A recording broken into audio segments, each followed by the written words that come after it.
بسم اللہ الرحمن الرحیم۔ السلام علیکم، ہیلو ایوری ون۔ آج میں لاہور کے علاقے میں آیا ہوں، بی بی پاک دامن کے روضے پہ۔ بی بی پاک دامن یہ خواتین کون تھیں، کہاں سے آئیں، اس کے بارے میں مختلف روایات ہیں۔ 2-3 روایات ہیں، وہ میں آپ کو بتا دیتا ہوں۔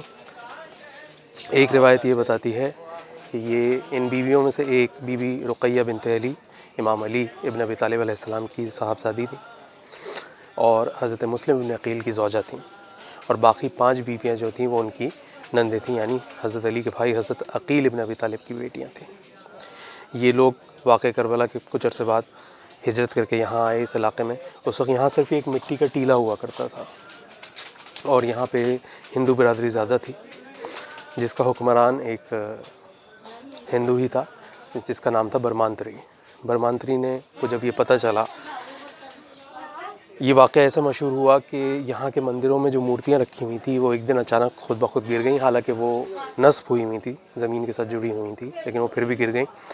تو جب برمانتری یہاں کے بادشاہ نے کہا کہ پتہ کرو کیا ہوا ہے، تو پتہ چلا کہ کچھ بیویاں اور ان کے 4 خادم کہیں سے آئے ہیں، اور وہ یہاں کہیں کسی ٹیلے پہ رہائش پذیر ہیں، شاید ان کی وجہ سے ہی ہوا ہے۔ تو اس نے اپنے بیٹے راجکمار کنور بکرما سہائے کو بھیجا کہ جا کے ان کو گرفتار کر کے لاؤ۔ بکرما سہائے جب ان کو گرفتار کرنے کی نیت سے اپنے کچھ ساتھیوں کے ہمراہ یہاں آیا، تو سب سے ان خاتونوں میں جو سب سے بزرگ خاتون تھیں، انہوں نے ان سے خطاب کیا انہی کی زبان میں، ان سے ہندی اور سنسکرت میں بات کری۔ تو بکرما سہائے بہت حیران ہوا کہ آپ کو یہ زبان کیسے آتی ہے، آپ کون ہیں، کہاں سے آئے ہیں؟ تو انہوں نے بتایا کہ ہم آل رسول ہیں، اور کربلا میں رسول اللہ کا نواسہ شہید کر دیا گیا ہے، اور ہم ہجرت کر کے اپنی جان بچا کے یہاں آئے ہیں۔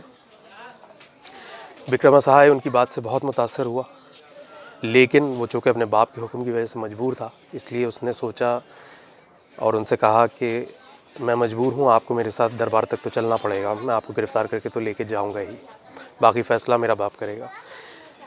بیوی نے اسی وقت یہ دعا کری کہ یہ لوگ بہت ظالم ہیں، ہمارے ساتھ نہ جانے کیا سلوک ہو، کیا بے پردگی ہو۔ اللہ سے دعا مانگی کہ ہم زمین میں سما جائیں۔ ان کی یہ دعا اسی وقت قبول ہوئی، اور یہ بیویاں اسی زمین میں سما گئیں، صرف ان کے تھوڑے سے پلو زمین سے باہر رہ گئے۔ بکرما سہائے جو تھا وہ یہ معجزہ دیکھ کر بے ہوش ہو گیا۔ اس کے بعد جب اس کے ساتھیوں نے اسے ہوش میں لانے کی کوشش کی، تو اس میں ہوش میں آنے کے بعد وہ یہ جگہ چھوڑ کے نہیں گیا، وہ اسی جگہ کا خاکروب کہہ لیجئے، دربان ہوش ہو گیا۔ اس کے بعد جب اس کے ساتھیوں نے اسے ہوش میں لانے کی کوشش کی، تو اس میں ہوش میں آنے کے بعد وہ یہ جگہ چھوڑ کے نہیں گیا، وہ اسی جگہ کا خاکروب کہہ لیجئے، دربان کہہ لیجئے، نگہبان کہہ لیجئے، وہ بن گیا۔ اس نے دین اسلام قبول کر لیا۔ بادشاہ نے بہت کوشش کی بیٹے کو سمجھانے کی اور واپس لانے کی، مگر ناکام ہو کے اس نے یہ جگہ بیٹے کے ہی حوالے کر دی۔ بکرما سہائے، جس کا نام کہا جاتا ہے کہ عبداللہ یا محمد جمال، اس نے اسلامی نام رکھا، اور وہ یہاں پہ جھاڑو لگایا کرتا تھا ان کی قبروں کے پاس۔ تب سے یہ رسم یہاں چلی آ رہی ہے کہ جو بھی یہاں آتا ہے وہ منت مانتا ہے کہ وہ یہاں جھاڑو لگائے گا، اور یہی بکرما سہائے جو بعد میں عبداللہ ہو گیا تھا یا محمد جمال، یہی بابا خاکی کہلاتا ہے، بابا خاکی کے نام سے مشہور ہے۔ وہ اور اس کی اولاد یہیں مجاوری کرتے رہے۔ تو ایک تو یہ روایت ہے اس کی۔ ایک قصہ یہ بیان کیا جاتا ہے کہ ان بیویوں کے یہاں آ جانے کے بعد اور یہ سب واقعہ ہو جانے کے بعد، ایک بابو جاٹ نامی ایک شخص اپنی بیٹی کے ہمراہ یہاں آیا، جس کی بیٹی جو تھی اس کے ہاتھ اپاہج تھی، وہ ہاتھوں سے لولی تھی۔ اس نے آ کے جب اسے پتہ چلا کہ یہاں کوئی کرامت والی خاتون ہے جو اس طرح جہاں پہ دعائیں قبول ہوتی ہیں، مقبول ہوتی ہیں، تو اس نے بکرما سہائے جب عبداللہ بن چکا تھا، اس سے کہا کہ وہ اپنی بیٹی کو اپنی کنیزی میں لے لے۔ اس نے کہا میں کوئی بھی کام بی بی پاک دامن سے پوچھے بنا نہیں کرتا۔ اس نے ان سے توسل کیا اپنے طریقے سے، اور اس توسل کے جواب میں اسے یہ حکم ملا کہ تم اس لڑکی سے نکاح کر لو اور اس سے شادی کر لو۔ بکرما سہائے نے اس لڑکی سے شادی کی۔ شادی کے اگلے ہی روز وہ لڑکی پہلے سے بھی زیادہ حسین، اور اس کے ہاتھ بھی بالکل ٹھیک ہو گئے۔ اس کے بعد وہ لوگ بھی یہیں رہے اور ساری زندگی ان کی مجاوری میں بسر کری۔ ایک روایت یہ ہے۔ تیسری روایت جو اس سلسلے میں بیان کی جاتی ہے وہ یہ ہے کہ یہ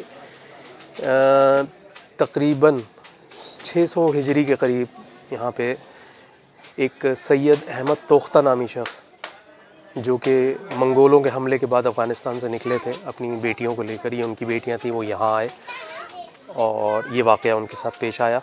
کچھ روایتیں یہ بتاتی ہیں کہ ان کے ساتھ بھی اسی طرح کا واقعہ پیش آیا تو ان کی بیٹیوں نے بھی یہ دعا مانگی کہ ہم بھی بی بی پاک دامن کی طرح زمین میں سما جائیں، تو وہ بھی زمین میں سما گئی. یہ بھی واقعہ بیان کیا جاتا ہے. لیکن جیسا کہ آپ جانتے ہیں کہ اہل بیت کی فضیلتیں چھپانے کے لیے ہمیشہ سے کوششیں کی گئی ہیں اور آج بھی کی جاتی ہیں. تو بہت ممکن ہے کہ یہ آل رسول ہی ہیں جو یہاں پہ مدفون ہیں، اور بعد میں اس روایت کو غلط تاثر دینے کے لیے اور دوسری روایتیں گھڑی گئیں.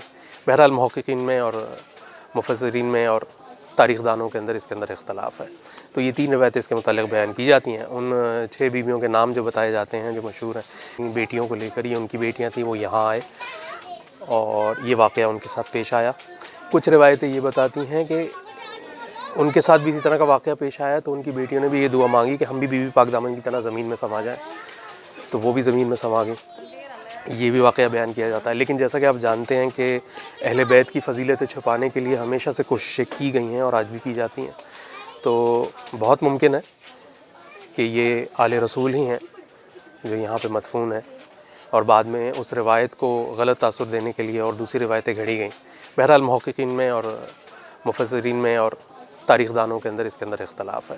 تو یہ 3 روایتیں اس کے متعلق بیان کی جاتی ہیں. ان 6 بیویوں کے نام جو بتائے جاتے ہیں جو مشہور ہیں، جن میں Bibi Haj, Bibi Gul, Bibi Hoor, Asma, رملہ اور زینب، اور ان کے 4 خادم ابو الفتح، ابو الفضل، ابو المقام اور عبداللہ.